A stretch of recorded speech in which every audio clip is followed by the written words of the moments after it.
I'm here with Colleen Mayer, Director of Fundraising for Manitoba for STARS. Colleen, thank you for joining us. Thanks for having us. Thanks for being here with us today. Yeah, now Colleen, I have to say, anytime I talk to anyone who's in charge of fundraising, it's a great respect. What makes that a part of what you wanted to do here at STARS? You know, and what makes it something you're glad you're doing for STARS? You know what, it's giving back to the community, and it is very much something that is near and dear to my heart.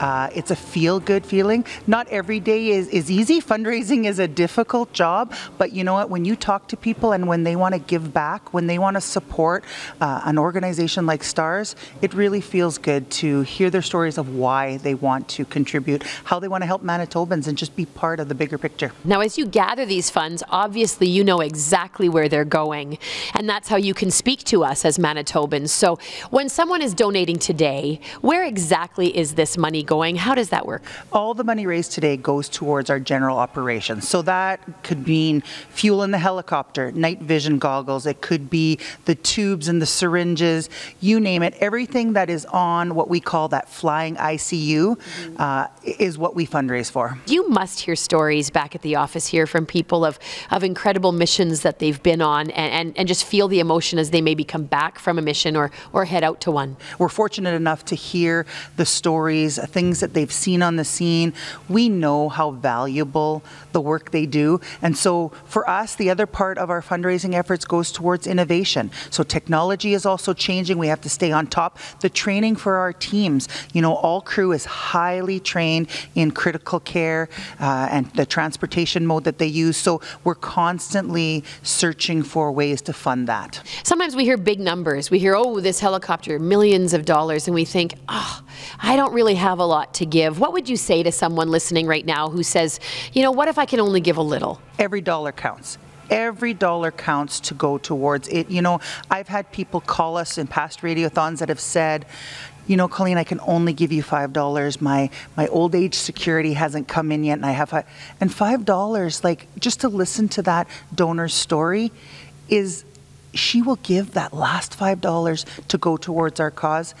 It is amazing. You know, one other thing that really touches my heart is when people leave us in their wills.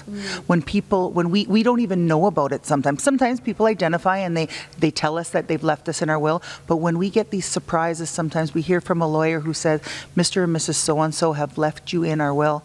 What a selfless thing to do. I just think that it's such an honor to be able to take those donations and utilize them in such a way that is helping Manitobans every day. When you do your job as a fundraiser here for STARS and you share this story, are there people that you've talked to that go, really, you guys do that? Or do you know, I mean, this is also good just for us to become aware of what STARS does, period. Every day I hear, oh, I know what STARS is, but I don't understand what you do, or I didn't realize exactly what you did. I thought you were just transporting. I didn't realize that you carry blood on board. I didn't realize the life-saving skills that it takes to do the job you do.